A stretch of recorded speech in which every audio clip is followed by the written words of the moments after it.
Hey, this is the tutorial for A&P1 in regards to the structures associated with the brain that you're responsible for learning. We'll start with the model as a whole. You can clearly see that this entire area here is cerebrum. This back area here is cerebellum. You have your lobes, frontal lobe, parietal lobe, occipital lobe, and temporal lobe.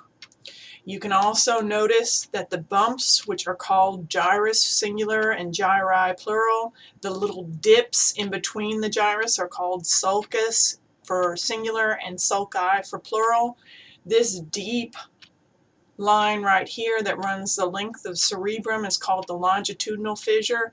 And if we look on the back, the fissure that goes in between cerebrum and cerebellum on a horizontal plane is called the transverse fissure. Those are the structures on the outside. Also on the bottom, this beige here, directly in the center by the fissure, you can see that the long portion of it is the olfactory tract. The individual tips are called olfactory bulbs, and just below it, near the pituitary gland, is going to be the optic chiasma. So if we open it completely up so you can see the internal structures of it, you can clearly see the different structures. Remember to utilize that idea or the imagery of a bird. So we'll start at the very bottom. This is the spinal cord. You can see the pregnant belly would be pons. Therefore, in between the two would be the medulla oblongata. So spinal cord, medulla oblongata, and pons. The next structure as we're going around the bird is this little circle right here. That's going to be the mammillary body. Then this big structure hanging off the beak of the bird is going to be the pituitary gland.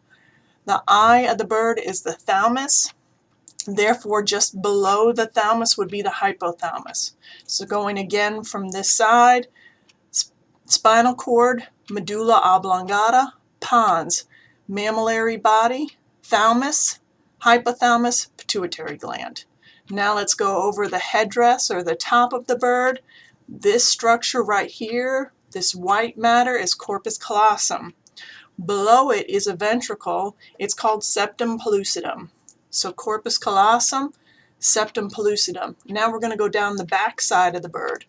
The pineal gland is right here in this area. It's this pink structure at the tip of my finger. Just below it is the superior and inferior colliculi. Then below that, this white tree-looking structure in cerebellum is called arbor vitae, remember tree of life.